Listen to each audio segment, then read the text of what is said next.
everyone. My name is Zachary Owen, And I am Clem Bell. and we are here to start a video series about the Amonkhet spoilers that have been released. We're going to do a weekly discussion about the cards that came out in the previous week, and this is going to be the first episode. For a little context to who I am, I play Magic, obviously. Kind of competitively. I play at most FNMs. I've been to Grand Prix.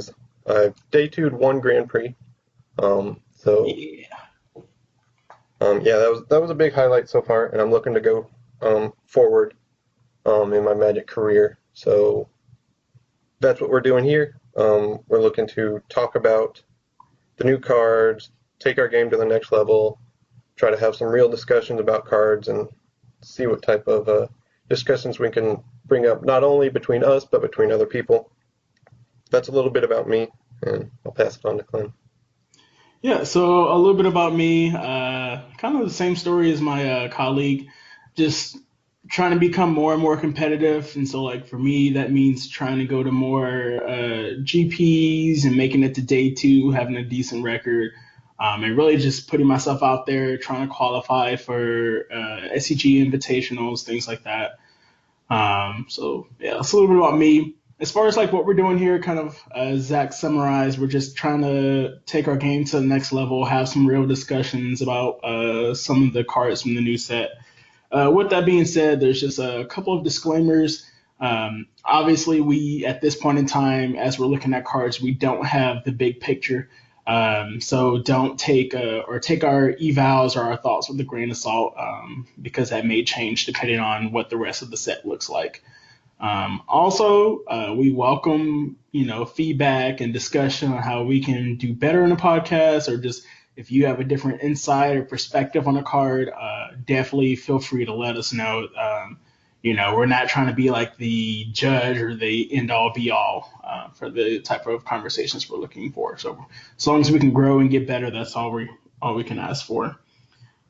Personally, as far as this set, so far to me, I'm a big fan of Mardu vehicles and standard right now, but green so far in this set's looking really good. So I'm really interested to see what kind of direction it takes. I've seen a couple of green good cards that's been spoiled, so we'll see where that goes. And so basically over the next couple of episodes, we'll just kind of take it, we'll look at the set. We'll start with the earliest release date for the spoiler. So in this case being March 18th, I believe, with the release of Dusk and Dawn. And so we'll just kind of break down each card by when they were spoiled. So without further ado, we'll just jump into it. So our first card is going to be it's a doubleheader. It's a Dusk to Dawn. So Dusk being the converted mana cost is 2 and a 2 generic and a white. Sorcery, destroy all creatures with power greater or equal to 3. And the other part of that card is Dawn. It is a 3 generic white aftermath, which means cast a spell only from your graveyard and exile it. And that effect is return all creature cards with power less than or equal to 2 from your graveyard to your hand. All right, so my first thoughts with this card was it's a board wipe, obviously. The first half, Dusk, is a board wipe. It's not the same power level of Wrath of God, but it's the same price. Similar effect, but it only hits creatures with power 3 or greater. The main concern I have about board wipes in this standard is like you play vehicles. Dusk will not hit like Heart of Kieran or Gideon or the vehicles. It'll hit the creatures, which is very relevant, but I think having a board wipe, a sorcery speed board wipe, is less appealing with vehicles flying around right now. For me, I've only played Magic for maybe a year or so, and so just kind of seeing like the double-sided card in this sense was really interesting. Like, as far as versatility, obviously, you can only cast Dawn, or the part where you return all creature cards with power less than or equal to 2 from your graveyard to your hand, only in the graveyard. But it's interesting because you can potentially board white with Dusk, and then just kind of depending on what happens later in the game, you can kind of get another effect. So I like that it kind of gives you options for being on just one card. With Amonkhet for some of these spoilers, I'm really curious to as I look at the mechanics and how cards are worded, it really kind of gives me a bit of an insight into what this set is trying to do. So with Dawn and bringing back cards with power less than or equal to 2, makes me think that there's going to be a lot of low casting creatures in the set that'll be worth bringing back to kind of have this card in your deck. So I was really interested to see this. So yeah, the double-sided cards, from what I've read online, people aren't liking the way it looks. I personally think it looks fine. I'm not too attached to the old ways of how cards look. I like that they're innovating and trying new stuff, and I think it's intuitive enough to use. So I like seeing stuff like this. Same. So with that, we will move on to the next spoiler. This is from the Amonkhet Planeswalker deck, Gideon Marshall Paragon, the new Gideon Planeswalker for this set. And being in the Planeswalker decks, they are legal in Standard. He is a 4 generic mana, 1 white Planeswalker, Gideon Planeswalker. He has 3 abilities. His first ability is +2. Untapped creatures you control, they get +1/+1 until end of turn. His 0, the typical Gideon ability, until end of turn, Gideon Marshall Paragon becomes a 5/5 human soldier with indestructible that's still Planeswalker. Prevent all the damage that would be dealt to him this turn. And then his ultimate, -10, creatures you control get +2/+2 until end of turn. Tap all creatures your opponents control. And we do not know yet his starting loyalty, so that'll be a big factor as to how good he is. But when he first came out, his first ability that lets you untap creatures wasn't too exciting because it's kind of awkward to untap creatures that haven't attacked yet. Mm. And then, but it's a buff. It gives them +1/+1. So that was kind of weird because you don't want to do both at the same time. But then one of the mechanics they released is exert, which exert is when they attack, they can exert to do a special ability, and each one will have a different ability probably. And then they don't untap during your next turn. So this is where Gideon is going to shine, is when you can exert something to get the powerful effect, and then untap that creature and send it back into combat. That's a good point, Zach. I try not to compare Planeswalkers, but obviously, this is no Gideon ally of Zendikar. But just looking at the +2 and its -10 effect, I wasn't too impressed because I think many players these days, myself included, when we're using a Planeswalker, we want something that will kind of affect the board state more than just for a turn. So whether that's creating a token, or just some effect that just is more lasting than just to the end of turn. So I was like, but also looking at Exert, I was like, okay, that actually works. And so maybe so. I definitely think it was smart on Wizards' part for its typical Gideon indestructible creature to make it a 0 ability, rather than the +1 from allies in the card, especially with things like Heart of Kirin. It just seems more balanced. If you're going to make it an indestructible creature, your loyalty remains the same instead of just making it even tougher to kill an already tough to kill creature or tough to handle with. So, yeah, Planeswalkers are definitely a big factor here in the current Standard. The few main ones going around are, as you said, Gideon Ally of Zendikar, Saheeli Rai in the Copycat deck, and then some people play Liliana the Last Hope. So Planeswalkers are clearly a defining card in the current Standard, mostly because they're really hard to deal with. So, as you said, with Gideon, have the Gideon ally of Zendikar, his creature ability being a +1, it makes it even harder to deal with. Now, if I'm not mistaken, just kind of like reading into clues as far as like Planeswalker decks and like the actual set. Usually, if there's a Planeswalker deck, that means that there's going to be a Planeswalker of that same type in the current set, right? That is how it's been recently. You can see that with Ajani, Tezzeret, Nissa, and Chandra for the past 2 sets. I think they just did it in the Kaladesh block. So, yeah, this does kind of lead us to think that there will be a Gideon Planeswalker, and then I'll go ahead and allude to the next card we'll talk about, which is the new Liliana Planeswalker in the Planeswalker deck. So yeah, Liliana Deathwielder, 5 black, Planeswalker, Liliana. We don't know the loyalty yet, but it's +2, put a -1/-1 counter on up to 1 target creature. -3, destroy target creature with a -1/-1 counter on it. And the ultimate -10, return all creature cards from your graveyard to the battlefield. My first thing I noticed was the mana cost. Being a 7-drop Planeswalker, you expect a lot out of it. But in this one, you're not really getting too much. But with the 2 Planeswalkers, they definitely show off the mechanics of the set. Because -1/-1 counters are a big player in Amonkhet, which we'll get to.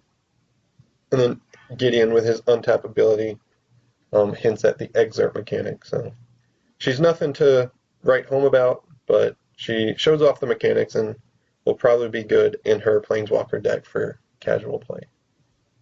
Yeah, I agree. Our next Amonkhet Planeswalker deck card is Tattered Mummy. This is a zombie jackal creature, cost of 1 generic and 1 black, for a 1/2. Effect is when Tattered Mummy dies, each opponent loses 2 life. Now, this is a card I'm kind of excited about. One of my favorite decks in Magic is Aristocrats, both the original Aristocrats during Ravnica and Innistrad block, the original Innistrad block and Return to Ravnica block. And then I played Aristocrats during Khan's block when there was Rally the Ancestors and such. This type of effect definitely lends itself to an Aristocrats type build where you sacrifice your Tattered Mummy, gets triggers off of, in this instance, Zilliport Cutthroat, and then it also drains them for 2 extra life. So effects like this are nice to see from Aristocrats player. So it might fit into a zombie-style Aristocrats deck, but right now there's not too much pulling me towards Aristocrats. Maybe the new Black God will help with that, because he definitely seems like the type of guy that will deal with zombies based on his art and everything else I've seen so far. So that was my thoughts. The Tattered Mummy seems like a good Aristocrats card if Aristocrats can become a deck again. Moving right along, our next one is Graceful Cat, for a 2 generic and a white, 2/2 creature cat. Whenever a Graceful Cat attacks, it gets +1/+1 until the end of turn. I don't have much to say about this one. He's a 3-mana 3/3 basically when he attacks. So Yeah, that was my thing. I was like, 3 mana 3/3. That's standard vanilla test pass.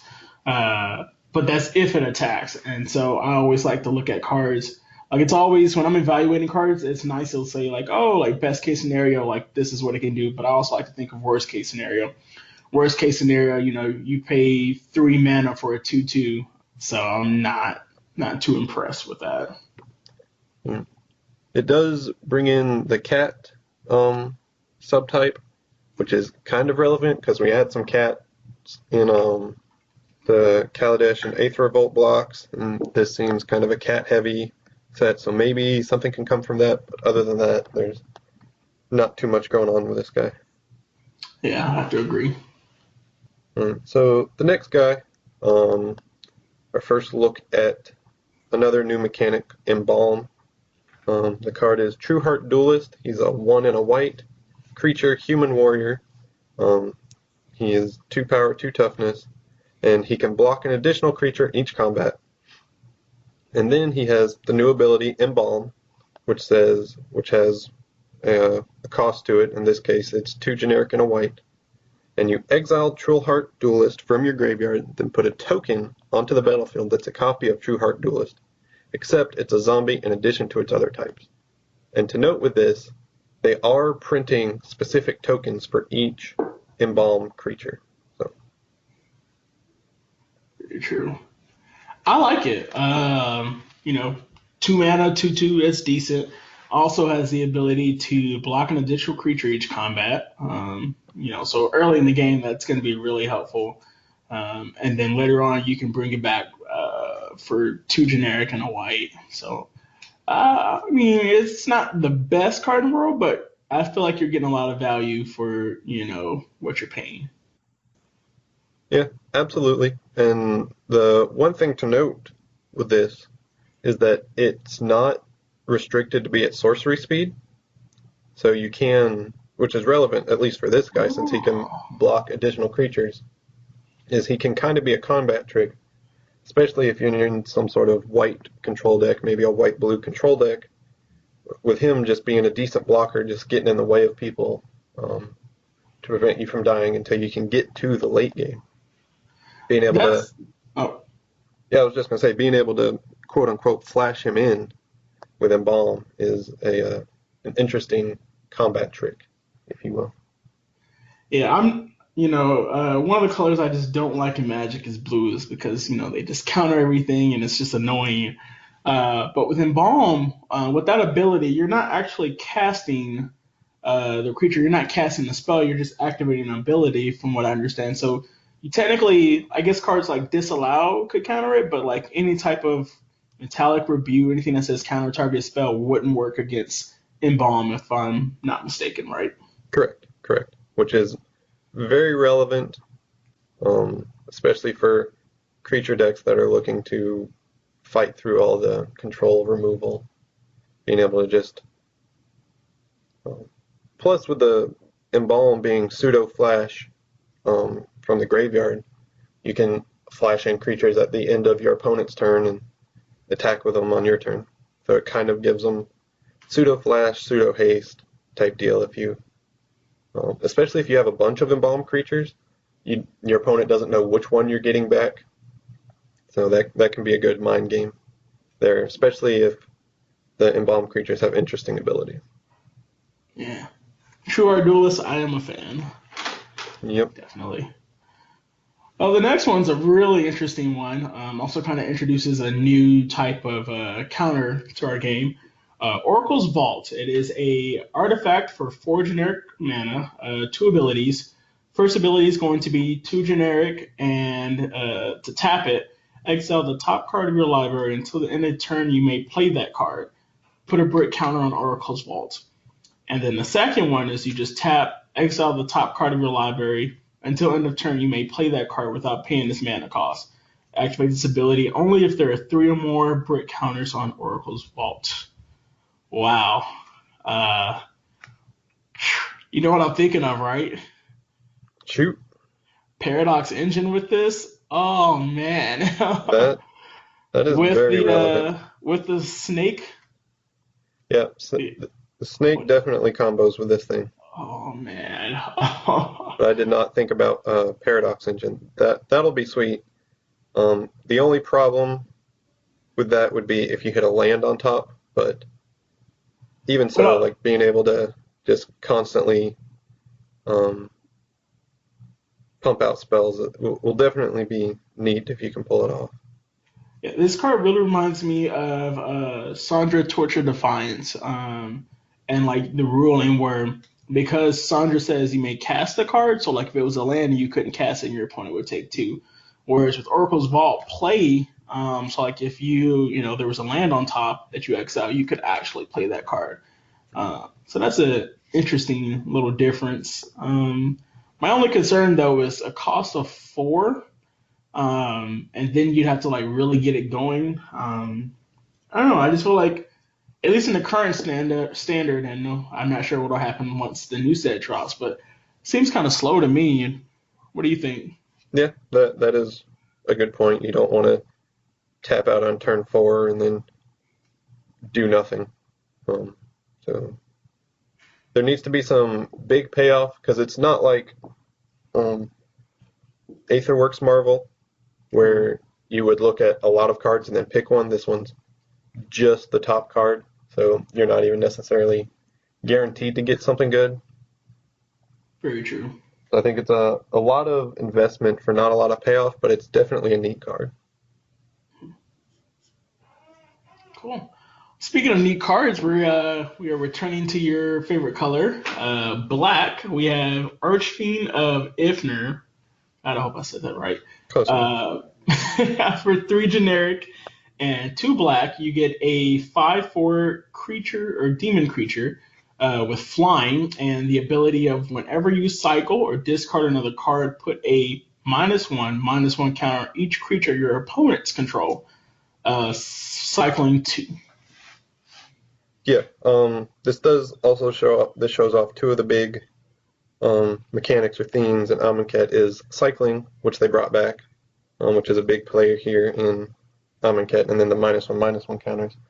But I am extremely excited about this guy. His casting cost to power and toughness is great, especially on a flyer. But then I am just really excited about his actual ability, because any type of wheel effect, like the 6 casting cost Chandra in current standard, her 0 is just discard your hand, draw that many cards +1. Oh. So effects like that will just like board wipe your opponent if you're generating a big enough hand. So I'm really excited about this card. There's lots of other synergies I'm thinking about, like the blue zombies that go to your graveyard and then you discard cards to bring them back to the battlefield. So it plays with the whole kind of self-mill, self-discard theme. So this card is definitely high on my list of cards to build some decks around. So one of the things that I'm just really a fan of with the -1/-1 counters is just the fact that they are not only they're permanent, but they can eventually whittle down a creature until it's dead, or like if your opponent has like some bomb or whatever, you can eventually bring that into range of like removal spells, or like bring it into range of creatures that, or to a size to where your creatures can block and attack comfortably. So I'm really a fan of that. And so with so many cycles, at least at this point that I'm seeing, I'm really curious as you are to kind of watch this card and keep it high on my list. With this guy, as well, you can discard at instant speed or cycle at instant speed for some effects. So that'll be very relevant when talking about vehicles or Gideon, for example. You can inhibit them on your opponent's turn by discarding and giving them -1/-1 counters. And with Heart of Kiran being a 4/4, 1 discard effect, and the Archfiend is now able to block it favorably. So with like the -1/-1 counters, if you have like Gideon, even though it's indestructible, if you have 5 or however many -1/-1 counters on it, then it essentially it's gone, correct? Correct. Yeah, indestructible only prevents being destroyed, but the -1/-1 counters are something like Grasp of Darkness. Grasp of Darkness doesn't work on Gideon, but similar effects would get around indestructible. Ooh, it's a game changer right there. Yeah, so this guy has a lot of game against the vehicles deck. Assuming there are good discard effects, which right now I'm pretty confident that we can get a good discard deck going with this guy. So I'm excited to play with this guy, and we'll likely brew a few decks with him. Right on. Well, speaking of good cards, our next one is a Glorybringer. For 3 generic and 2 red, you get a 4/4 dragon with flying, haste, and also you may exert Glorybringer as it attacks. When you do, it deals 4 damage to target non-dragon creature an opponent controls. Oh man. Yeah, this guy's a beast. Well, technically he's a dragon, but He's gonna do work in Standard, and he brings up the exert mechanic. He's the first exert card we've seen, which a reminder is when it attacks, it gets its effect, which is deals 4 damage to a non-dragon creature an opponent controls, and then next turn it does not untap. Yeah. Man, I'm just thinking of like one that's already like a good mechanic in my eyes, but what if you put on something like always watching, or you give some way to give your creatures vigilance? You could essentially, if I'm not mistaken, just keep exerting without like the drawback, and that's crazy. Yeah, that is really powerful on something like this. We'll have to see the other exert cards, but always watching has shown up in Standard a few times. Talking about Gideon, ally of Zendikar, he does well with always watching. So this guy will definitely find a spot in Standard, probably alongside always watching. But there are plenty of other decks that he'll just be good in. Like even if he doesn't untap, like this effect at the right time, especially since exert is a May ability, like you can just attack, and if they don't have anything you really want to kill, you don't have to exert it. So Yeah, for 4/4 flying haste for 5 mana, that's already value. absolutely. So looking forward to see where this guy ends up. Yeah, I'm gonna go next time I stop at prime time, get me a playset of always watching. I just got a feeling. That's probably a wise move. Probably a wise move. Uh, Moving on, our next card is Mighty Leap. It is a white instant for a 1 generic and a white. Target creature gets +2/+2 and gains flying until end of turn. So yeah, now we're getting into the less highlight cards. The last few cards were highlighting the different effects, Embalm, Brick Counter, Cycling, and Exert. We're now getting into the more generic cards that every set has to have. Mighty Leap. My first thought is that it's like both abilities are not necessarily relevant at the same time, but having the option is good. And what I mean by that is that if you want a creature to have flying, then they'll know that it'll have +2/+2. So it's not really a combat trick in that sense if you're trying to give it flying. But it is a combat. If you do use it as a combat trick, it won't have flying. So surprising someone with the +2/+2 or getting flying is basically your choices. But it's still a good card, at least in limited, especially on defense. Like if they attack with their flyer, you can jump your guy and it'll be good on box. So. Sure. I'm just thinking about that Archfiend of Ifnir from earlier, So, +2/+2 and flying. Well, let me cycle twice or, discard. And it basically like, oh, you just wasted 2 mana while the other person got to discard and draw a card and put a permanent -1/-1 counter, if not more. Mm-hmm. And it just changes how I look at instants now, or Yeah. combat tricks at least. There's Yeah, just the so one- much to do. One thing we didn't really touch on with the Archfiend was that he only gets better in multiples. Like, if you have 2 on the battlefield and you discard a card, everything's getting -2/-2 permanently. How crazy is that? So, and you get 3 or 4, like every discard, your opponent's just board wipe. So, the Archfiend is going to be a huge player. But back to Mighty Leap. Yeah, that is important to keep in mind. Also back to the Archfiend. Just because I love this card. He gets around Hexproof and Indestructible, as we said earlier. So some cards that people have been playing with right now are Blossoming Defense and Heroic Intervention. He gets around both of those. So another thing to keep in mind with him. But Very good point. because, like you said, people trying to do combat tricks aren't necessarily going to work as well if the Archfiend's just like, okay, before you get bigger, I'm just going to kill it. So. Yeah. Whew, man. Too excited for this set. Mm-hmm. All right, so next card, another good card, not necessarily anything crazy, but Giant Spider has made a return.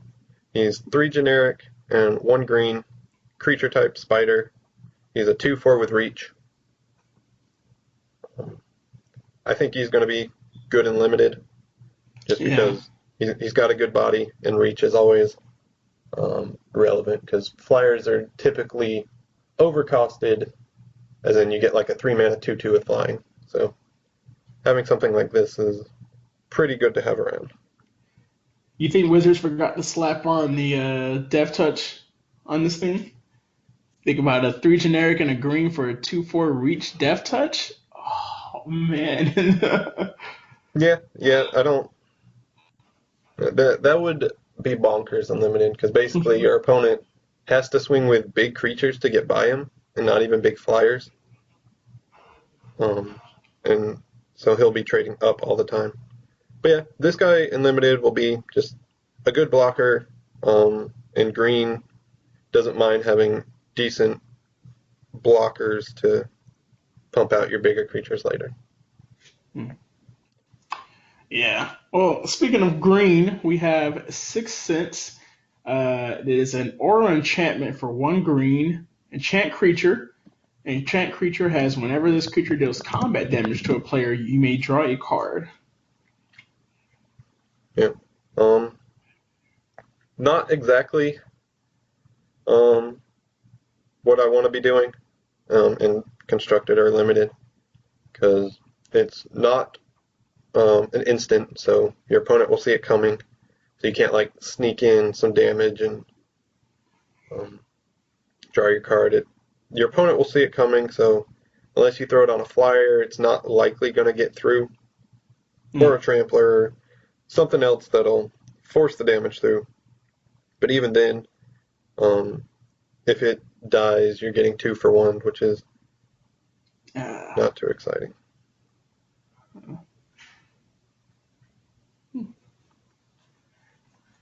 Next, we have a returning card, Impeccable Timing. This may be familiar to some of you. For an instant, for 1 generic and a 1 white, Impeccable Timing deals 3 damage to target attacking or blocking creature. Yeah, another. Trying to see, did I see much play from this? I don't think I saw too much of it in standard. Limited was moderately decent. Moderately decent is a good way to describe it. It doesn't do too much, but if you're looking for early white removal, it's about as good as it's going to get. Yeah. So our next card is Fling. Yeah. Red instant, 1 and a red. And it says, as an additional cost to cast Fling, sacrifice a creature, and then Fling deals damage equal to the sacrificed creature's power to target creature or player. So my first thought with this was obviously just try to make huge creatures and throw them at people. There are some current combos in Standard. I can't remember their names, but there's an artifact creature that whenever you activate an ability, it's not a mana ability, it gets +1/+1, which combos with Wandering Fumarole, which is a man land that has an ability that's 0, and you switch its power and toughness. So you make an infinitely big creature, which then you can fling at somebody, which is really neat. Yeah. I was also thinking of like just so many combat tricks or things you can do to interfere with combat in this set so far, at least. Let's say you swing and someone plays something to pump or do something to your creature. Well, in response, I'll just fling it at you since I'm going to lose it anyway. Yeah. Yeah, that's Okay. pretty sweet. So, I'm a fan. Yeah, combat will be interesting and limited for Amonkhet. Yeah. Oh, man. Right, next guy, he is a insect creature, 1 generic mana and a black, and a 1/4. Not much there. He's a good early blocker for black. Not sure if they'll need that, but if black is slower and limited, then you'll want to pick up at least 1 or 2 of these guys. Yeah. Nothing too impressive, but 1/4 on turn 2, that'll get you into the late stages of the game if that's the strategy your deck is working with. So Absolutely. All right, next guy, another black card, Cursed Minotaur.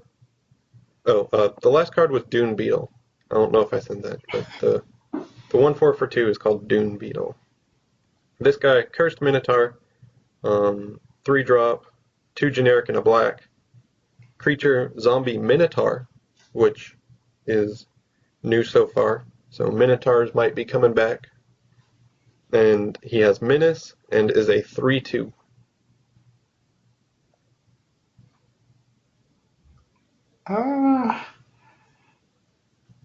that's decent. Yeah. It's gonna take at least 2 creatures to block it, and with 3 damage, definitely gonna kill at least 1, hopefully, and you may be able to kill 2. So yeah. And there were some Menace creatures in Kaladesh, which weren't as exciting, but in this set you don't have the servos running around everywhere, which is very relevant. Oh, those servos. So anyone looking to block this guy will have to block with real creatures, which means, like you said, he'll be killing hopefully 1, maybe 2 creatures during combat. And until then, just bashing in for 3 every turn is really nice. This next one kind of reminds me of a Dune Beetle in a sense. Ancient Crab. It is a creature, or it is a crab creature. For 1 generic and 2 blues, you get a 1/5 crab. Again, nothing too threatening, but being able to block with something with 5 toughness on turn 3, that's respectable if you have like a late game strategy. So, yeah. Yeah, I like Dune Beetle a lot better because he's a 2-drop 1/4, and Ancient Crab is you pay 1 more colored mana, and you only get 1 toughness. That's a good point. Not too good. Like I would take Dune Beetles over Ancient Crab, but I mean if you're in blue and you need a decent blocker, he's fine. I mean he's not good, but again, if you need that type of body early on, then he's something you might pick up. Yeah, well, you won't have to worry about me in blue, so. Yeah, I hear you, Clem. So our next guy on the list, another all-star from Magic Past, is Gravedigger. 4-drop, 3 generic and a black. Creature, type zombie. And when he enters the battlefield, you may return target creature card from your graveyard to your hand. And he's a 2/2. So he, at least in previous Magic, he hasn't been too exciting and constructed, but limited, being able to get back good creatures from your graveyard is definitely a reasonable thing to do. I'm just thinking about the embalm mechanic. Get it back, get to play it again. Then if it dies, you have a chance to bring its zombie version back. Yeah. So just constantly recurring creatures will bring a lot of value, especially in the late game where you wouldn't be upset top decking this guy because it just means you get back another random creature. Next guy I'm really excited about for limited is Angler Drake. He's a 6 mana, 4 generic, 2 blue creature, Drake, 4/4 with flying. and when he enters the battlefield, you may return target creature to its owner hand. Oh, this is why I hate blue. Oh. Yeah. This guy's just going to be insane and limited. Pick them up if you see them, especially if you're in blue, because they'll play it, they'll bounce whatever you're doing over there, and he's just a great body afterwards. 4/4 flyer. So. Yeah. Sure. Speaking of flyers, or dealing with them at least, our next card is Spidery Grass. For a 2 generic and a green, you get an instant with untapped target creature. It gets +2/+4 and gains reach until the end of turn. Flavor text is there are no safe paths through the trial of strength. Yeah, that seems to be the case with this, because it basically turns any creature into a giant spider plus a little extra. So it's a good combat trick, especially on defense. There's that combat trick theme again. Oh. Yeah, absolutely. Well, our next card is Hyena Pack. For 2 generic and 2 red, you get a 3/4 Hyena. And yeah, that's it. You get a 3/4 Hyena. Yeah. Not too impressed with it. No, they're fine. He'll fill a good 4-drop slot, but you wouldn't pick like 3 or 4 of these. You might take one if you need some 4-drops. Because it's a good body. For 4 mana though? I mean, it does not pass the vanilla test, but the creatures in this set aren't exactly, at least so far from what we've seen, aren't too crazy. Like he doesn't have any sort of evasion like Menace or anything, but I wouldn't take it highly, but I wouldn't be shocked if I took one if I was not in a red, if I was in like a red mid-rangey deck. Like I wouldn't take it in an aggro deck because he's kind of lame, but if you just need decent creatures, he's decent. Yeah, I'd agree. Alright, so our next guy is Miasma Mummy. He is 1 in a black creature, zombie jackal, 2/2, that when he enters the battlefield, each player discards a card. So as one of the guys we know says, he's a bear with upside, or neutral side, because each player discards a card. But if you're playing him, then you're probably using discard to your advantage. True. But he's nothing too crazy. But again, zombies might be a thing again in Amonkhet. We'll have to see. Next guy on the list, another Embalm creature, Unwavering Initiate. He is a 3-drop, 2 generic and 1 white creature, human warrior, 3/2 with vigilance, and Embalm. You pay 4 generic and 1 white. So you start off, he's a 3 mana, 3/2 with vigilance, and then from your graveyard you bring him back for 5, and he's a 3/2 with vigilance. Yeah, at least right off the bat, I think it's decent. 3 mana, you get a 3/2 with vigilance. Embalm cost seems a little expensive, but maybe I'm missing something. I don't know. No, I agree, because when we look at cards like Trueheart Duelish, he was a 2 mana 2/2, and then his Embalm was a 3 cost. So I think this is just the lower end of the spectrum of Embalm. Again, you wouldn't be upset playing him in white for a 3 mana 3/2 with vigilance. He might trade down, which you don't really want, but having vigilance is not irrelevant. And then late game, if you have to, bring him back to block or whatever. Yeah, just thinking about that last comment you made. Some people might say, well, why should I pay 5 mana for 3/2 vigilance later in the game? Really, you're only paying 3 for a 3/2 vigilance at the start. And, later in the game, if you get mana flooded or whatever, you need options, for 5 mana, that'll get you something. So, that's better than nothing. So, Yeah, yeah. all right. Having stuff to do late game is something you want to do in limited. Just turning your cards into more value is very relevant.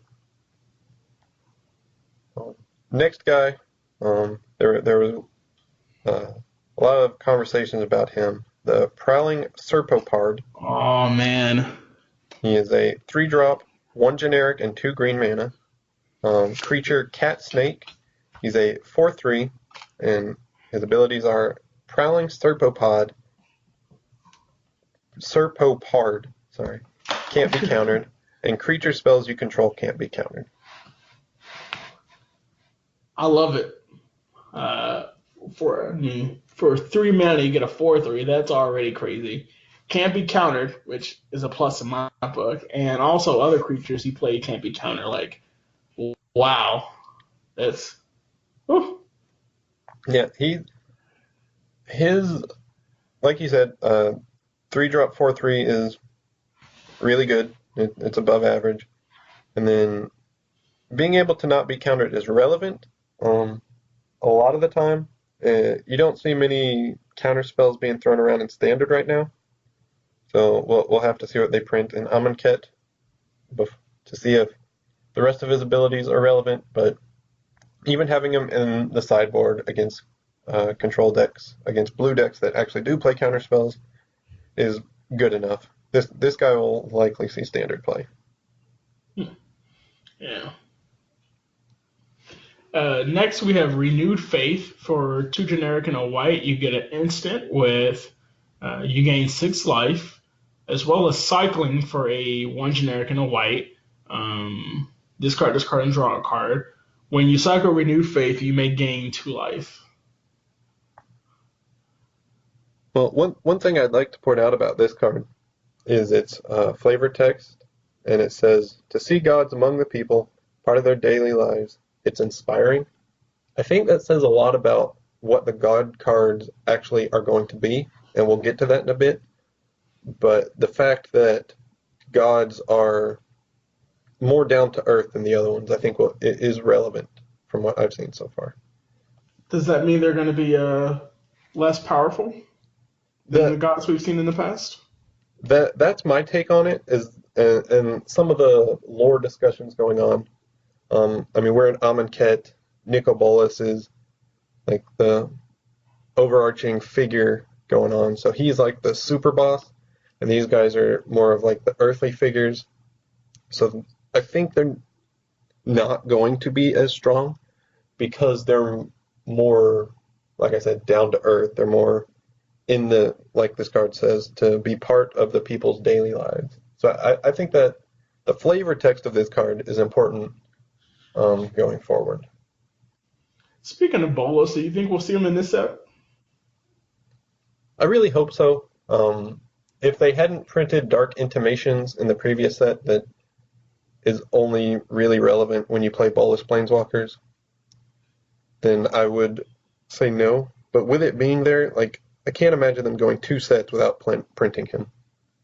But see, that was my thinking as well. But then I also had this like other train of thought was like the lore of Kaladesh. So in the Kaladesh block, this thing is they get there and they're trying to figure out what's going on, who's pulling the strings behind the scene, and then in Ether Revolt, that's when they're actually fighting Tezzeret and they're confronting like they're doing what they're supposed to do. So it kind of makes me think of like Amonkhet, like, oh, we're on this new plane. These are the gods. We're figuring them out, how things work on this plane. And then I think the next set is Hour of Devastation is when we'll see like them fighting Nicol Bolas or confronting him in some form, shape, or fashion. But like you said, why print that card in the last set if we're not going to see him for 2 sets? So yeah, that is a very relevant point. That I could see him being, because they did something similar with Shadows over Innistrad and Eldritch Moon. They had some, like you said, they introduced the plane, And then in the second set is when they released Emrakul and everything went crazy. So I could see that happening. Then wait until the second one to release their big baddie and see what happens. Yeah. But so back to the card. This card's, I mean, gaining life is not great by itself. So this card's not super exciting. Yeah.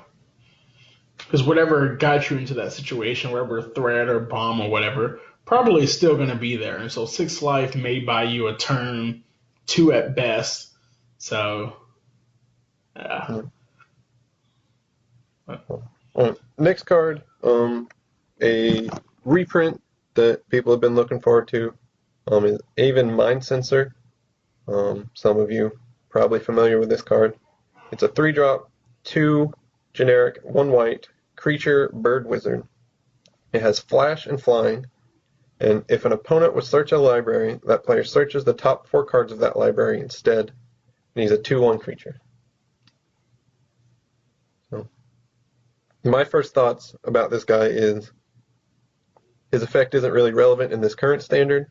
I mean, you have a few effects, like Attune with Aether or Evolving Wilds, but there aren't too many effects where people are like, yes, I need to play Aven Mind Sensor, like they do in Modern, because people are always using fetch lands, and stopping fetch lands is very relevant. Oh, that was going to be my question for you in the audience. You think we'll see fetch lands in the next set or somewhere in the next block or two? Because you have this card that kind of limits your search ability, and then also like with the I guess people are calling the bicycle lands. It has like the 2 types of basic lands printed in them.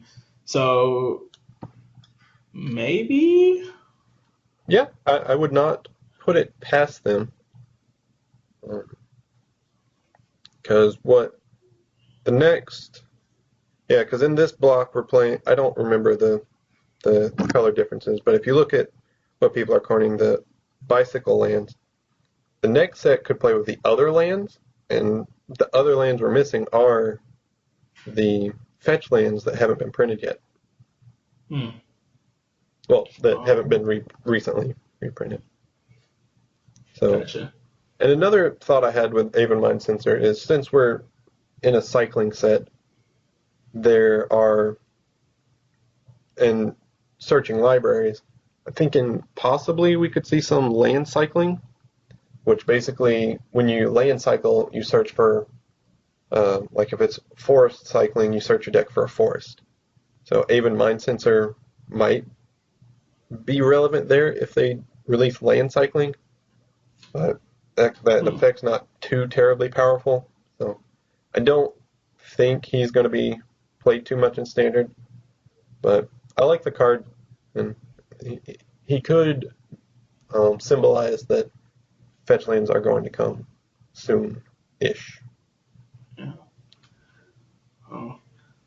Yeah, just if you're playing a limited and your opponent has 3 mana and one of them's white, it's open. It could be about to flash in this guy. Who knows? Mm-hmm. So, well, speaking of bicycle lands, as people are calling them, our next set of cards are. Well, I guess we'll just take them one by one, or I'll just Yeah, we can just do all 5 because they basically do the same thing. Okay, so irrigated farmland, Plains Island taps for a white or a blue, enters the battlefield tap, and cycles for 2. Mm-hmm. And the other ones we have are Scattered Groves, which is green-white, Sheltered Thicket, which is red-green, Canyon Slough, which is red-black, and Fetid Pools, which is black-blue.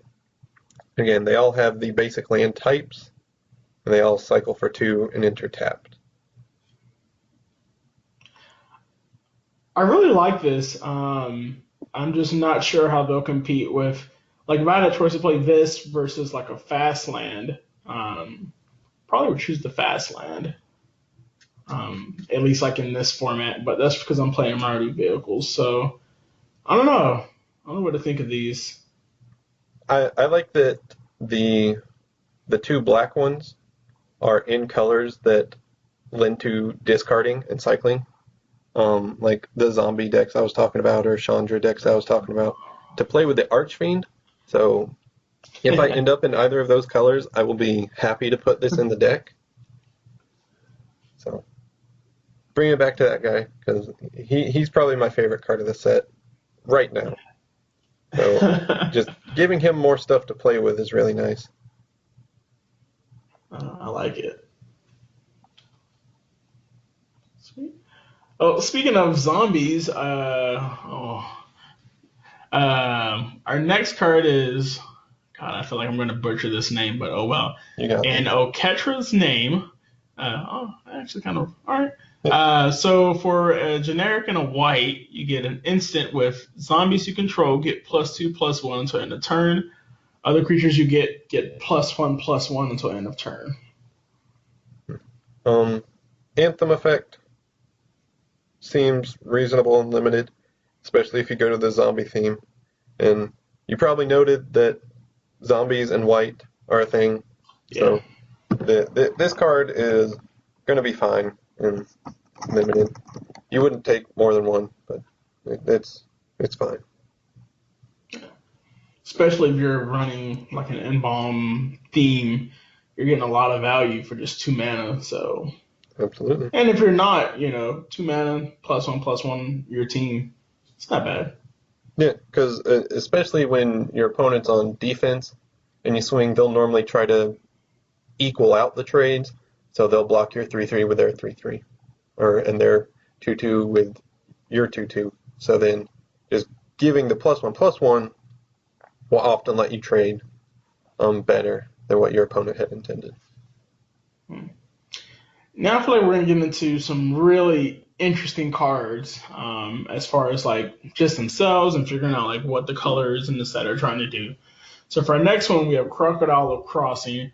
We're looking at for 3 generic and a green. You're looking at a 5/4 creature crocodile with haste. And when Crocodile of the Crossing enters the battlefield, put a -1/-1 counter on target creature you control. Without thinking too much, this looks pretty good. You get a 5/4 haste for 4, unheard of.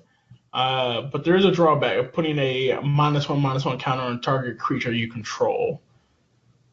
What are your thoughts? Yeah, this guy's going to be great because even if he's the only creature you have, playing a 4-mana 4/3 haste is totally acceptable. But then if you just throw the counter on some random creature you have sitting to the side and attack with a 5/4 for haste, that's also great. And then, skipping ahead a bit, there are cards that benefit from having -1/-1 counters in green. So him working with those guys is a pretty straightforward and strong combo. Yeah, very impressive. All right, next card, I'll bite the bullet and pronounce this one. It is Cartouche of Solidarity. It is a 1-drop for 1 white. It is an enchantment aura cartouche, and the cartouche is the subtype for this, so that'll be relevant going forward. And it is enchant creature you control. When Cartouche of Solidarity enters the battlefield, create a 1/1 white warrior creature token with vigilance, and then enchanted creature gets +1/+1 and has first strike. I'm a fan.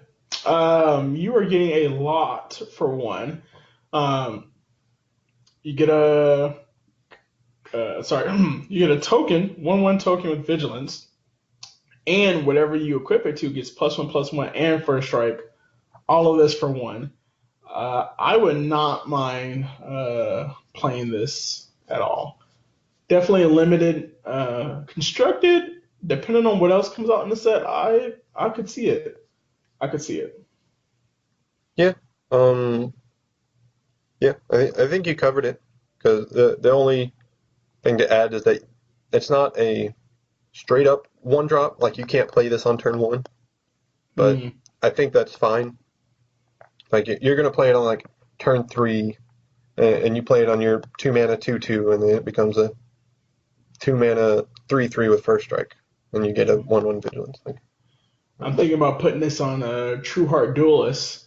3/3 first striker can block an additional creature each combat.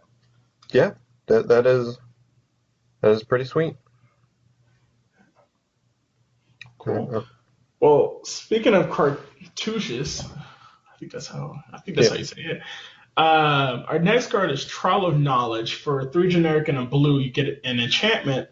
When Trial of Knowledge enters the battlefield, draw 3 cards, then discard a card. When a cartouche enters the battlefield under your control, return Trial of Knowledge to its owner's hand. Yeah, so this is one of the cards that plays well with the cartouches, which and this is the Trial of Knowledge. There'll probably be one for each color that plays well with the cartouches, and there'll probably be a cartouche of each color. I really like the word cartouche. Yeah, at first I was like, oh, good luck pronouncing this one's that, because I don't even know. And then I was like, oh, it kind of sounds pretty cool to say, cartouche. Yeah, I think it's French, and I have taken French, so it kind of rolled off the tongue for me. But back to the Trial of Knowledge, it is a good card. The playability in Standard will be based on the cartouches that are printed. Like, we only have the white cartouche. I don't think you want to play the white cartouche with this card. But if the blue one is what you want to do, if the blue one lends itself to this type of strategy where you're drawing cards and stuff, I think it'll be fine. I'm not an expert in blue, but 4 mana, draw 3, discard 1, just alone, is that decent? Yeah. If you look at cards in Standard right now, you have the 4 mana instant that you scry 2, draw 2, get 2 energy. It's similar. This one isn't an instant, but the recursion factor of this one, I think, is pretty good. If you think of cards like Divination, it's 3 mana, draw 2. And this one gives you a little bit of looting effect, so it's slightly better, so it costs slightly more. And again, the recursion, being able to replay it if the cartouches are out. So it's not something... You wouldn't run 4 of these, probably. You might run 4. But it depends on, again, what the cartouches do. Like, if you get a 1 mana blue cartouche that does, again, what you want to be doing, in a slow blue, draw a bunch of cards deck, then it'll probably be fine. Interesting. All right, next card, Jeru's Resolve. It is a 1 mana instant for 1 white. Untap target creature, prevent all damage that would be dealt to it this turn, and it has cycling for 2 generic.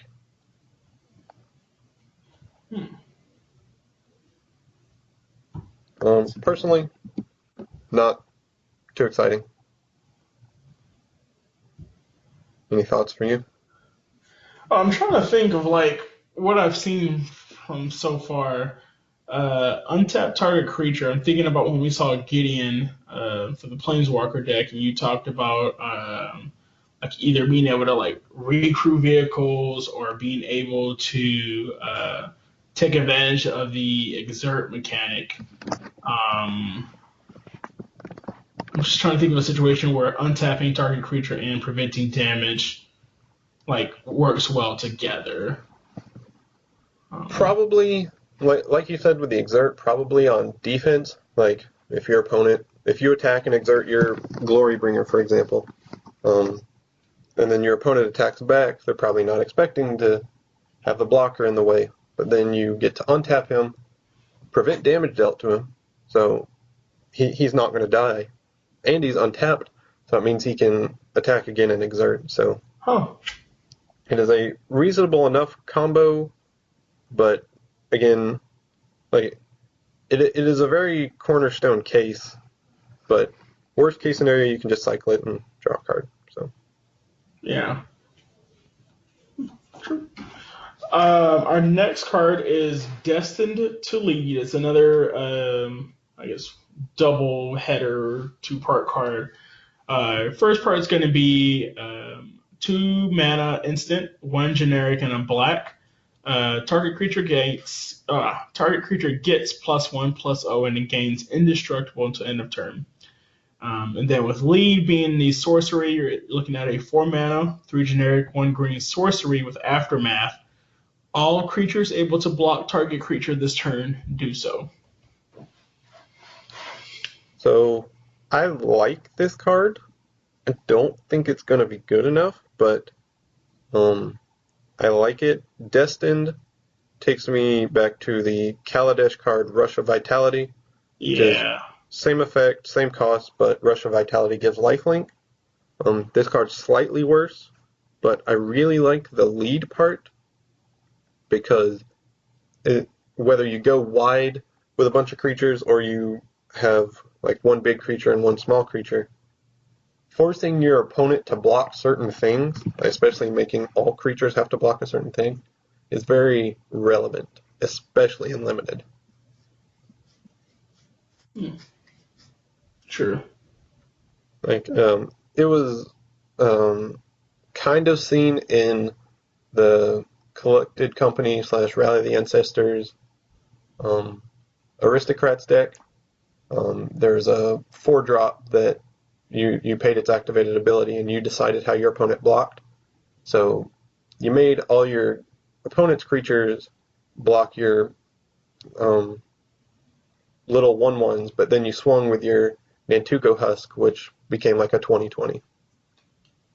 And they couldn't block it because you determined how they block. So being able to do that is relevant. I don't think it's good for 4 mana on a sorcery, but it's not irrelevant. Yeah. So our next card is Limits of Solidarity. 4-drop, 3 colorless, 1 red mana, sorcery. Gain control of target creature until end of turn. Untap that creature, it gains haste until end of turn, and then cycle for 2 generic. I don't know. I'm feeling bad about this one. Of course, you have cards like Kari Zev's Expertise, but I'm thinking of cards like Act of Treason,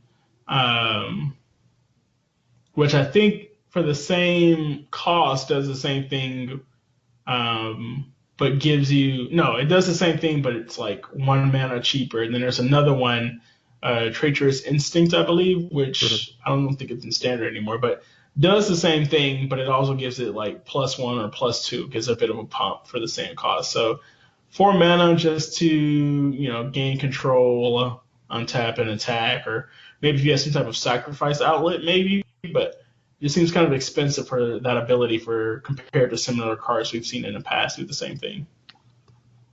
Yeah. The one thing it has going for it is the cycling. So if you play it and you don't have a good target, you can cycle the card and try to get something else. But yeah, it's not like you might play it in limited, because especially being in red, because red's normally aggressive. So being able to steal a blocker and get in that last few bits of damage is relevant. And like you said, if there's a sacrifice outlet, cards like this play well with sacrifice outlets. Interesting. Our next card is Flameblade Adept. For a 1 mana, 1 red, you get a 1/2 creature Jackal Warrior with Menace, and whenever you cycle or discard a card, Flameblade Adept gets +1/+0 until end of turn. I really like this guy. I won't be playing him, but I get that he's good because the 1 mana 1/2. I mean, you can't compare that to like Monastery Swift Spear. That card was just insane. But playing it will be a very good red 1-drop if a deck shows up that needs a red 1-drop. Because Menace will be hard to block. They're not going to block it until like turn 3 or 4. You're going to chip in for some random damage. And then if you play the red discard spells, you're just going to keep bumping up the damage. And for a 1-drop, dealing 3, 4, 5 damage is insane. Especially because you'll just keep throwing out creatures in the aggro deck. So That's a good point. Cool. Well, this next one I'm really excited for. Like, it almost makes me want to play black. We're looking at Nest of Scarabs. You're looking at a 3 mana that's going to be 2 generic and a black enchantment for whenever you put 1 or more -1/-1 counters on a creature, create that many 1/1 black insect creature tokens. So, oh, go ahead. No, you got it. Oh, I'm really excited. I think you hinted at this earlier with like some of the things. Obviously, you've got the Archfiend, but some of these green creatures we've listed off, you're putting a -1/-1 counter or something. Well, now you get a 1/1 black insect creature token. But yeah, even like with some of the stuff I'm seeing with black, let me put a -1/-1 on my opponent's creatures and benefit by gaining, another body on my side of the field. For 3 mana to have that effect in play, I like that. I think it's good. Yeah, I like it more in the green decks than the Archfiend deck. Like, I don't think I want to be playing this alongside the Archfiend of Ifnir. It just seems kind of slow, but because you might not be putting a whole lot of counters, like the dream is to constantly kill off your opponent's creatures, but I think that by itself is good enough. But playing this in the green decks seems pretty great because, like you said, you'll put 1/1 counters on your dudes, you'll get free insects, and then you can even put 1/1 counters on those insects, and then make more insects. Man. So, I think this is a card that we'll have to see. I'm not too sold on it, but I think it'll be fine. That's a good point with the green creatures. Putting -1/-1 on your insects, so that way you can kind of offset the cost of like Crocodile Crossing, the 5/4 haste comes in, you put a -1/-1 on a creature you control. Well, put it on an insect, gain what you just lost, that being an insect, and you still have your 5/4 haste for 4 mana essentially. I like that. And we'll kind of get into these cards later, but there are other cards that put more than one -1/-1 counters on a creature.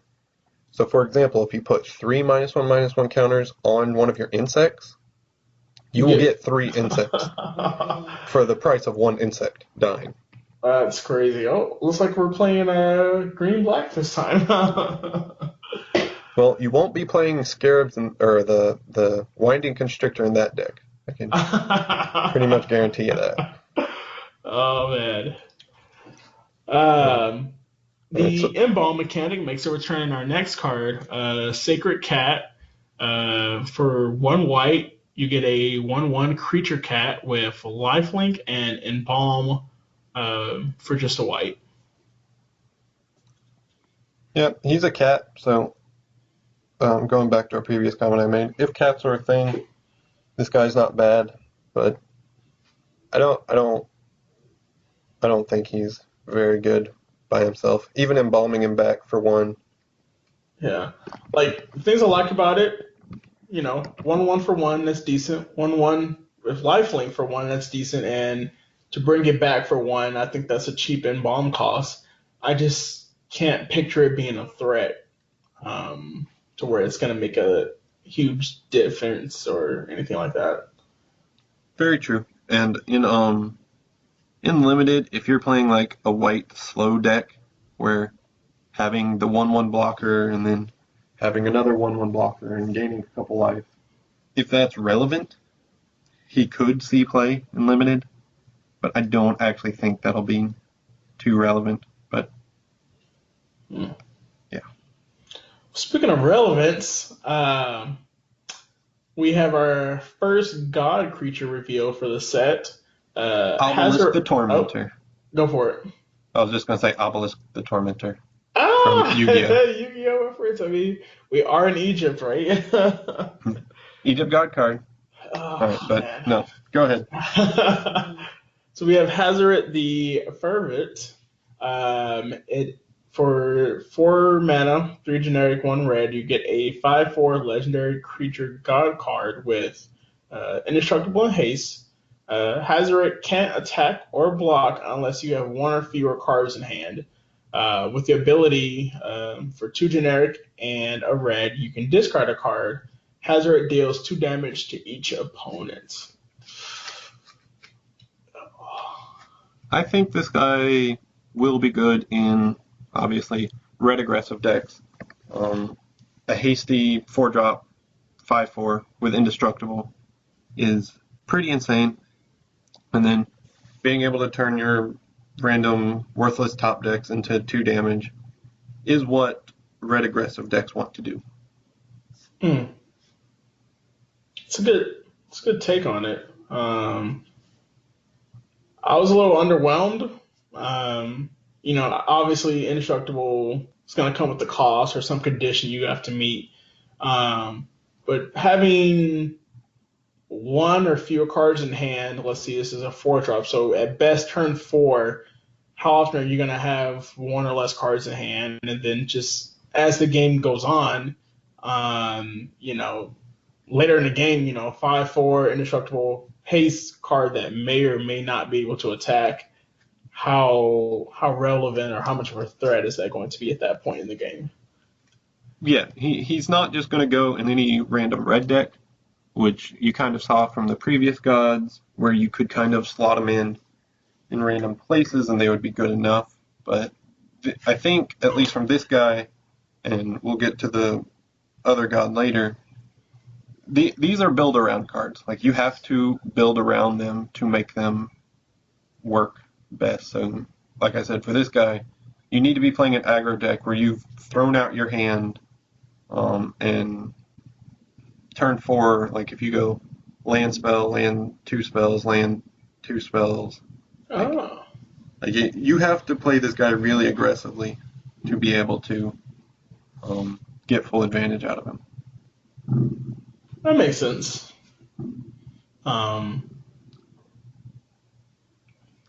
And to go back to the comment I made earlier on the 1 life gain card, where the flavor text was where the gods are spending time with the people and they're down to earth. Like, the gods aren't going to be like crazy. Like, sure, a 4 mana 5/4 haste indestructible is crazy, but he's not the same level as the Theros gods.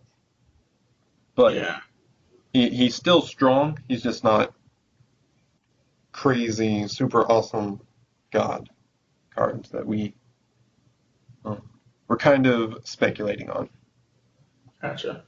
I do think it does help that they're hopefully the other god cards will follow this format, but like his ability to discard a card and deal 2 damage helps you get to where he can become like a creature.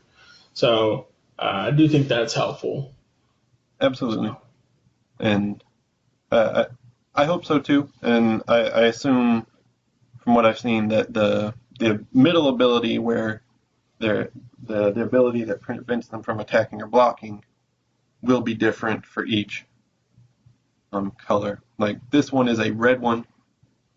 Like I said, being really aggressive, throwing out your hand, and being really quick. Hopefully the blue one will be slow. The green one will probably have to do with big creatures and play to the strengths of the colors. Is what I'm hoping. Yeah, that's at least what I'm hoping, is that the cards will be good if you build around them and they will be relevant to their colors. Good point. So our next guy, another Embalm guy, Anointer Priest, 2-drop, 1 generic, and 1 white creature, human cleric. He's a 1/3. Whenever a creature token enters the battlefield under your control, you gain 1 life, and then you embalm for 3 generic and a white. First thought is that the embalm, when you embalm a creature, it comes back as a token. So that is the synergy there, is that it wants to be on the field when you're embalming creatures. And it just plays well with token generators like Gideon, Ally of Zendikar, Oh. stuff like that. Just being able to pump out a lot of tokens will gain you life. I don't know if you really want to gain a lot of life, but having the extra synergy with tokens is probably pretty good. Yeah, I agree. Well, I guess it's my turn to bite the bullet again. We have on Crop Crasher for Good. 3 mana. That's 2 generic and a red. You get a 3/2 creature Minotaur warrior with haste, and you may exert on Crop Crasher as it attacks. When you do, target creature can't block this turn. Yeah. So, another exert guy. At least for the 2 exert cards we've seen so far, they both have haste. I don't know if that's going to be a theme throughout the entire exert thing, where they're really heavy hitters, but then like they exert themselves, and then they have to hold back. I could see that being a thing, just to be the surprise, hit you really hard, but then gotta cool off. But this guy in particular, he's fine. Yeah. Not too bad.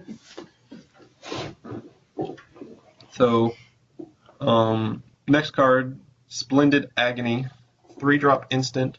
It's 2 generic mana and a black. Distribute 2 -1/-1 counters among 1 or 2 target creatures.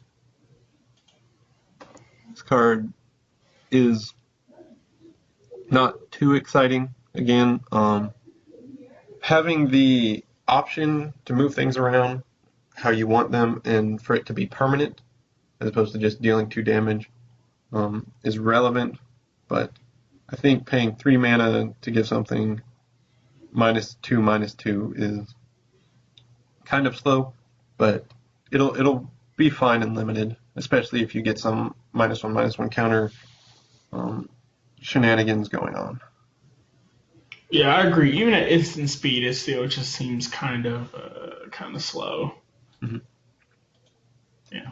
It'll be good for a combat trick, though, as you've mentioned.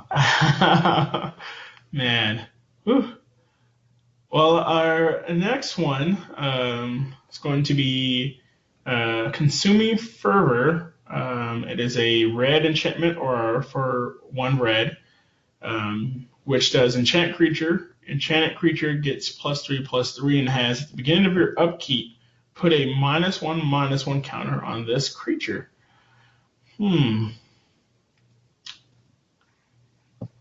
I think 1 mana, you get a +3/+3, and then every turn it eventually drops down. I think it might see some standard play. I think 1 mana +3/+3 pseudo permanently is very relevant, especially for like if you throw it on the Flameblade Adept on turn 2, you attack with a 4/5 with Menace. I mean, sure, it drops down and it might eventually kill itself, but attacking with a 4/5 with Menace on turn 2 seems really strong. Yeah. It also works with the Hazard theme you were talking about earlier, with as far as like, it's aggressive, so put it on a creature that has haste, or even like the Flameblade Adept. That's another card out of your hand, 1 drop. Yeah, it helps you get to Hazard, so. Yeah, and imagine like turn 1 Flameblade, turn 2 play 2 Consuming Fervors. Like a 7/8 with Menace on turn 2. Granted, if they have any sort of removal spell, you're probably dead. But attacking with 7 on turn 2 seems pretty good. Yeah. Next card is Prepared to Fight. It is its first half is 1 and a white instant. Untap target creature. It gains +2/+2 and lifelink until end of turn. And then the second half that has Aftermath is 3 and a green sorcery. Target creature you control fights target creature an opponent controls. So, again, it is a combat trick, and I think this one's pretty relevant. +2/+2 is a good stat. Lifelink is very relevant. So I think it'll be a good combat trick. Unfortunately, it's a rare combat trick, so you're not going to see it much in Limited. I doubt it'll see much play in Constructed. And then its second half, the fight ability. It's not like in last standard we had Prey Upon, which was a 1 green sorcery that you fight target creature you control fights target creature an opponent controls. So seeing this as a 4-drop is really not doing anything for me. It's really slow. I mean, people will, like, I could see people taking this card late in drafting if they're in white-green and not be too upset, and it does work well together. Like, you pump your guy, make it fight somebody, you'll gain the life off of lifelink. Yeah, I agree. I don't know. Like I said earlier, the second part of the card can be expensive, but late in the game, if you need an answer to the threat or if you need options, granted, this case it's an expensive option, like it's an option nonetheless. But again, we're used to Prey Upon for 1, playing a Prey Upon for 4, it's like, Yeah. But, so, our next card is Lay Bare the Heart. We're looking at a sorcery for 1 generic and a black. Target opponent reveals his or her hand. You choose a non-legendary, non-land card from it. That player discards that card. Well, I like this card. It hits Planeswalkers, which is very relevant, because Planeswalkers are hard to deal with right now, so this is fine. It won't hit the God cards, which is the flavor here. So if Gods become popular, this card probably won't see play. But I think I like it in the right meta if you're playing against decks, because right now a lot of decks don't play too many legendary cards. Like Mardu vehicles, you've got the Heart of Kirin, but other than that, you can take the Gideons and stuff. It'll hit every card in the black-green snake decks, and it'll hit every card in the copycat deck. So if it was in this current standard, it would be really good, but I don't know how it will be in the new standard. Good point. Next, we have Scribe of the Mindful. For 2 generic and a blue, you get a 2/2 human cleric creature with pay 1 and tap. Sacrifice Scribe of the Mindful. Return target instant or sorcery card from your graveyard to your hand. This guy is people could play him in Limited, and people might make some weird fringe decks with it in Standard, but I mean it is a good effect, but the cost is pretty high for everything you're getting. Yeah, best case scenario, your opponent's attacking with something huge. Okay, I'll block with Scribe, tap it, get back something from my graveyard that can maybe help me deal with it on my next turn. Yeah, that seems very reasonable. Our next card is Onward to Victory, another one of the split cards. Its first half, 3-drop, instant, 2 generic and a red. Target creature gets +X/+O until end of turn, where X is its power. And then the aftermath side is also 3-drop, 2 generic and 1 white, sorcery. Target creature gains double strike until end of turn. Oh man, you know what I'm thinking, right? I mean, Flame Blade of Death with Consuming Fervor, plus onward to victory. Like, oh. Yeah, that does seem pretty good. It doesn't give trample, which is, I think, the worst part about this card is it can just get blocked. Especially since victory is a sorcery, like they'll see this coming. But if you can get it, like you said, on a menace guy, where they can't block it, it'll do some work. Yeah. Next one is oh gosh, I hope I said that right. Crop Elite. For 3 generic and a white, you're getting a 2/2 creature bird warrior with flying, and you may exert Crop Elite as it attacks. When you do, creatures you control get +1/+1 until the end of turn. This almost seems worth it. I'm thinking about the other card that only gave it +1/+1 to itself, the cat. But this 2/2 flying, usually difficult to deal with. Something in the air, but then it gives your team +1/+1. Again, not as great. What's the card I'm thinking about from the last set? It was a 3/3 flying vigilance or flying bird that gave all your creatures +1/+1 in vigilance when it hit the field. Dawn Feather Eagle. Yeah, I played that card a lot in Limited. That card was great. But I think this guy, because he doesn't give vigilance, he's not going to be as good, and it doesn't happen when he enters. Like, you have to attack with this guy. So this guy's not on the same level, but being a 4-mana, he's basically a 4-mana 3/3 flyer, because it gives it to himself. well, it's true. I mean, 4-mana 3/3 flying. And if there's a good way to untap your creatures in Limited, or to give them vigilance in Limited, like, this card will be fine if you can give it vigilance, because it's a common, so you'll see plenty of them in a draft setting, and taking a couple if you have good ways to manage the exert effect is good. Sure. Next guy, and this is one of the guys I was alluding to earlier. Exemplar of Strength. He is a 2-drop, 1 generic and a green, creature human warrior, 4/4. So 2-drop 4/4. Obviously there's a downside here. And when Exemplar of Strength enters the battlefield, put 3 -1/-1 counters on target creature you control. And when Exemplar of Strength attacks, remove a -1/-1 counter from it. If you do, you gain 1 life.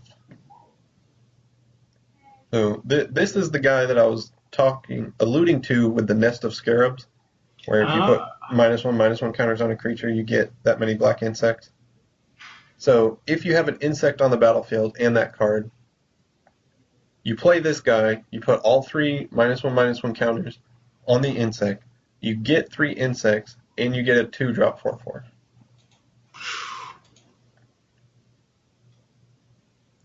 Yeah. He's a very combo-y card, but I can see people doing some neat stuff with him. Yeah. Whew. And if you just play him on turn 2, he'll be a 2-mana 1/1. And then if you attack, he becomes a 2/2, and you gain a life. So, and if you keep attacking, he will eventually become a 4/4. I like that. Man. Yeah, seems good. Any combos with your Crocodile that you liked earlier?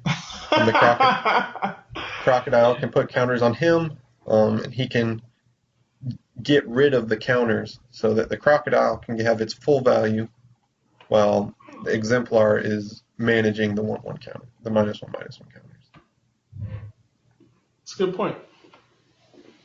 The next set of cards we'll do individually, but they all have similar effects.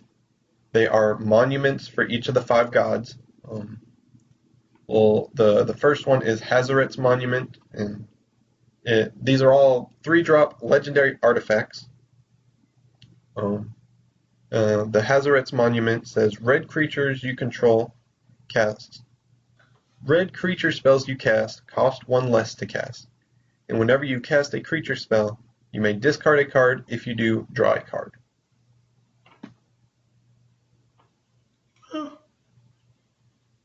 And it's kind of hard to judge some of these this early in the game. I'm trying to think.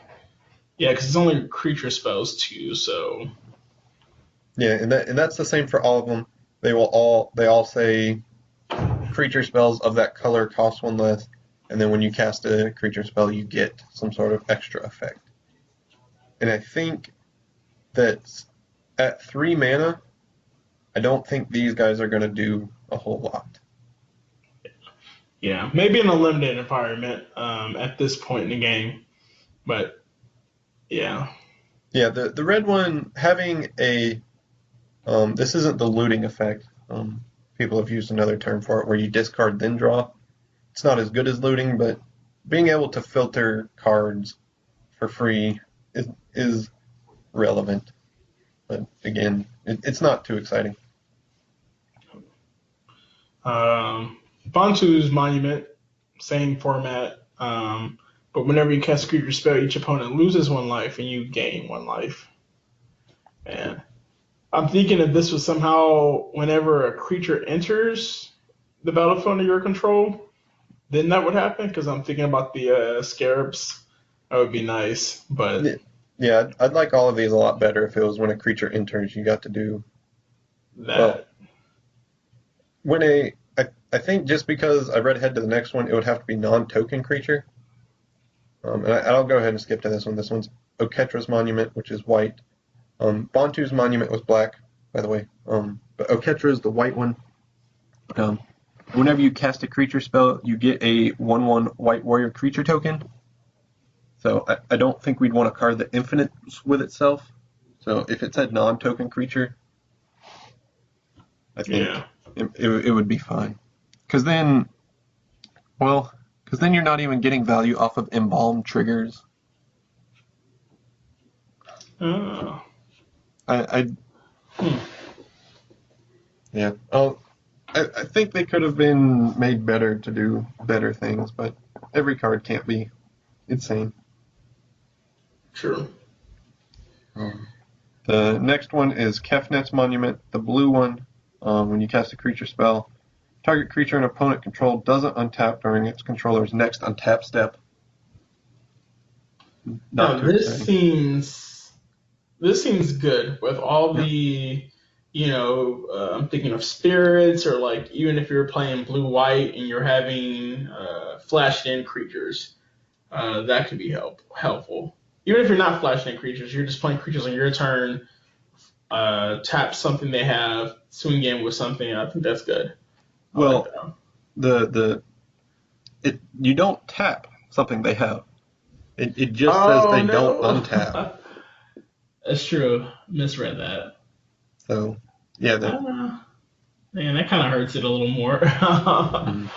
But I do like the idea of spirits, like being able. I think these would be best in aggro decks where you're again pumping out a lot of creatures. But then I think it's awkward because on turn 3 you're just playing an artifact that does nothing. Yeah. So, which is something you don't want to be doing against, some of the popular decks in a format like Mardu or Black-Green Constrictor, or even the Saheeli combo, because that's just giving them an extra turn to set everything up. So, yeah. The next one, though, seems pretty good in limited and maybe even in standard, just because of its effect. It's the green one, which is Rana's Monument. And it says, when you cast a creature spell, target creature you control gets +2/+2 and trample. I think the trample is going to be very relevant. Yeah, I agree. Especially with like green creatures in general. Not saying you have to play green to get this ability, but if you are playing green with this monument, we've seen stuff like a 5/4 haste or like the 4/4 for 2. This could potentially like counteract the negative counters that they come in with or whatever you assign them with. Plus, it gives them trample Yeah, I agree. This. The one thing to keep in mind with that is that it's when you cast the spell, so like your hasty crocodile will not be on the battlefield to get the +2/+2 and trample. True. Because yeah, I see what you're saying. But playing a haste creature is just good with this if you have another creature out, because you're giving other things, making other things bigger, and you're attacking with big creatures. And this is an effect that green wants. Being able to give any creature trample is pretty relevant. Sure. And speaking of green creatures, the next guy on the list, I guess girl, is Channeler Initiate. It's 2-drop, 1 generic and a green, 3/4. So again, probably a downside. And the downside is when it enters the battlefield, put 3 -1/-1 counters on target creature you control. And then its extra ability is tap to remove a -1/-1 counter from Channeler Initiate and add 1 mana of any color to your mana pool. Interesting. So it gets bigger, and you get to choose add a mana of any color. Yeah, it's good in the early game, it's good in the late game, because early game you'll be ramping into things, and then eventually you'll get to a point where it's just a 3/4 that you can start attacking with, which you don't see out of mana dorks. True. And it's a good target for any creature that wants to put -1/-1 counters on things, because it can easily get rid of the counters. Like the other guy, you had to attack with him, which you can't always do, but you can always add mana. Yeah. Huh. Good point.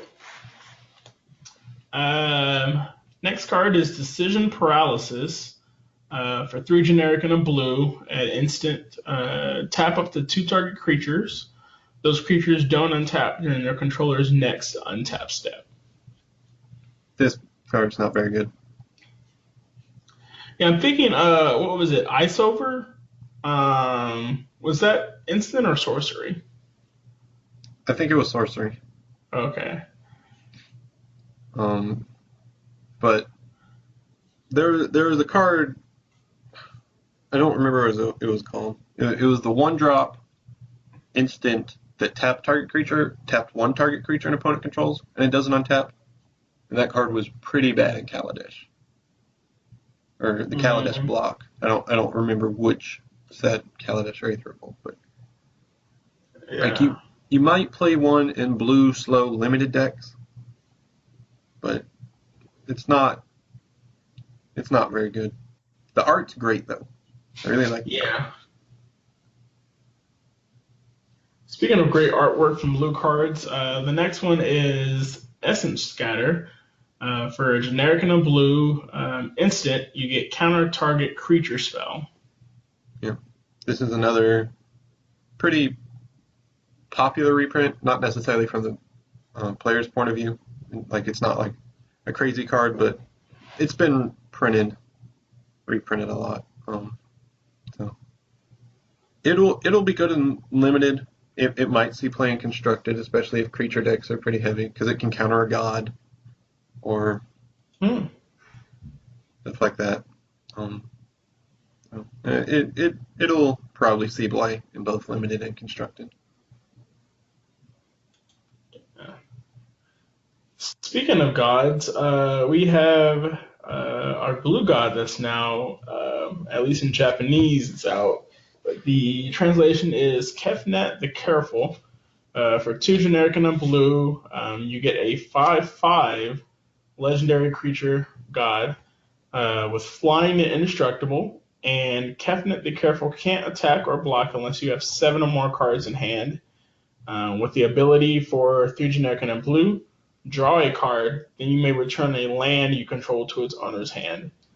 So it kind of follows the same format as Hazoret, relatively big creature, indestructible with a characteristic that's common to its color, so like red, haste, flying for blue.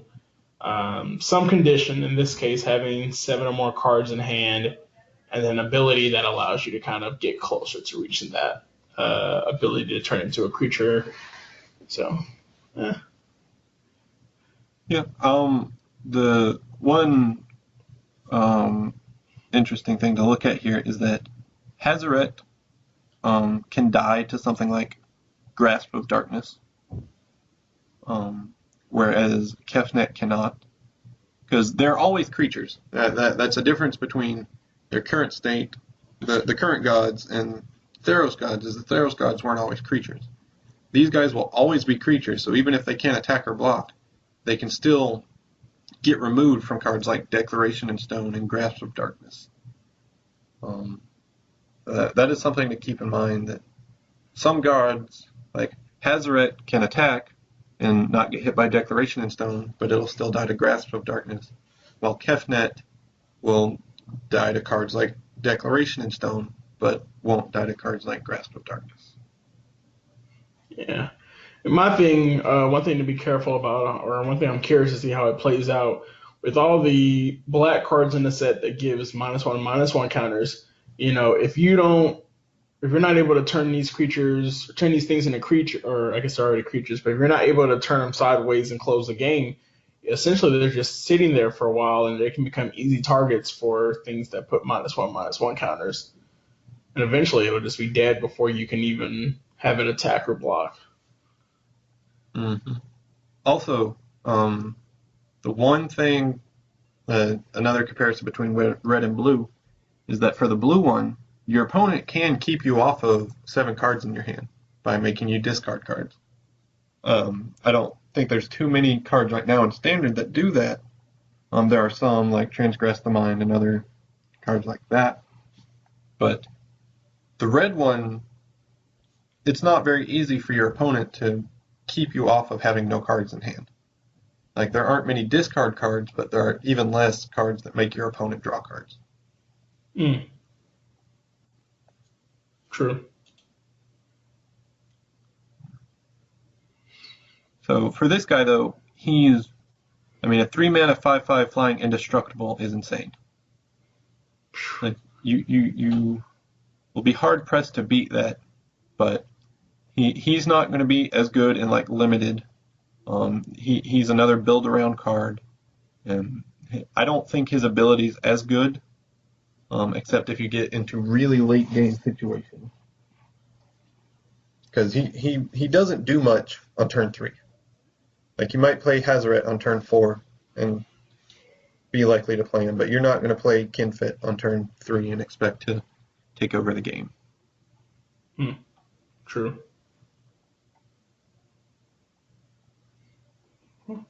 Our next card is Cast Out. So for 3 generic and a white, you get an enchantment with Flash. When Cast Out enters the battlefield, exile target non-land permanent an opponent controls until Cast Out leaves the battlefield. Cycling for white. Discard this. Cycle for white. I like this. Kind of reminds me of a better Stasis Snare. While you're paying 4 instead of 3, instead of paying for 2 white and generic, you're paying 1 white and 3 generic. And also non-land permanent, where I think Stasis Snare was just a creature. So like this just, I don't know, it just has a wide range, flash, so you play at instant speed. Seems good to me. Yeah. This card might see constructed play just because of the non-land permanent part and the flash part. Because it'll take out Gideon before he turns into a creature. It'll take out the copycat combo, both halves of it. Oh, yeah, that's right. It'll take out vehicles. It'll take out Snake. And wow. Yeah, so it has a lot of good options.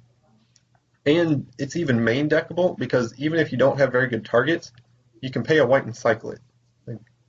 That's cheap. Yeah. It has a lot of good options. It's expensive. Like, a 4-drop removal spell is pretty expensive, but it has a lot of play to it. Yeah. I'm a fan of Cast Out. Mm-hmm. So next card Drake Haven, 3-drop, 2 generic and 1 blue, enchantment. When you cycle or discard a card, you may pay 1 generic. If you do, create a 2/2 blue Drake creature token with flying.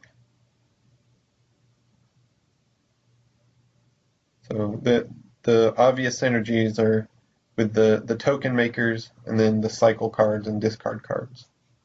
And again, I don't like tapping out on turn 3 to play this. I mean, it's probably good enough except against like the extremely aggressive decks. But getting, like, for example, if it's a 3-mana 2/2 flying, like, that's about on par. If you get any extra triggers off of it, it just gets better. True. Yeah.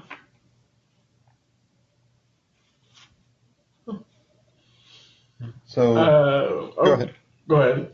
All right. Well, the last card for today's episode, and a good one to end on, I think. It's the first multicolored, like actual multicolored card we've seen, other than the Aftermath cards. It's a legendary creature, Timmit, the Vizier of Naktaman. He's a 2-drop, 1 white, and 1 blue. Legendary creature, human cleric, and he says, at the beginning of combat on your turn, target creature token you control gets +1/+1 until end of turn and can't be blocked this turn. And he has Embalm for 5 mana, 3 generic, 1 white, and 1 blue. So obviously he's the Embalm legendary. That's his thing. So blue-white's my most hated color combination, but I'm a fan of this card. 2/2 for 2 is okay, but with this first ability, being able to give a creature token, pump it +1/+1, and it can't be blocked. Like, you don't even have to attack with this thing or turn it sideways. Just have it sit there, have your blue-white do what they're doing, make tokens, at least from what we've seen so far. Get them, have them pumped up, and swing in. Like, wow. Yeah, I think you like this better than the typical blue-white cards, because this guy isn't a super control-y card. Like, he's an aggressive token maker that wants to get in and do stuff, and that's more up your alley than the other blue-white spells that just tap your opponent's stuff or counter spells. Like this is an aggressive beatdown card. Yeah. Seems really good. Yeah. And I know we haven't mentioned it too much, but EDH is a pretty popular format, and I think this guy could lead some pretty strong EDH decks. I think people are going to try to build around him, just because he's multicolored, which is good in EDH, and he has a unique effect. So I can see people trying to work with him a bit in EDH. Yeah, I can definitely see that as well. Well, so that wraps up today's discussion. So, final thoughts. What was your favorite card from what we talked about today, or favorite cards if you have multiple? Yeah. Trying to think. Color-wise, I still think green and black, just in general, really impressed me. I really want to build around Nest of Scarabs, and work with like the green counters or neg1 counters. But there was a couple of standout cards. Cast Out, Timid. Yeah, I'm pretty impressed so far, and I believe, let's see, that we've only covered roughly, not including invocations, but 68 out of 269 cards. So there's still plenty of the set left, and I'm already seeing some good stuff. So yeah, we have a long way to go. A lot of that will probably be filler cards, but we've gotten a good bit of filler cards so far. So I think we're doing fine. And we still have 3 gods. Well, at least 3 gods. They might throw in something fancy. Like Nicol Bolas as a god. Like we don't know anything like that yet. But we at least have 3 gods left, which we'll probably cover next week because they seem to be doing 1 a day this week. So we'll have some good things to talk about next time around. Yeah. Definitely looking forward to it. And also personally, I said this earlier, but Archfiend of Ifnir is easily my favorite card so far. I'm going to build around that guy. Like he just seems so absurdly strong. Just because he puts crit counters on your opponent's cards. Like if it was for everybody, like I wouldn't give him a second look. But being as one-sided as he is and as easy to use as he is, like this card will be insane in both standard and limited.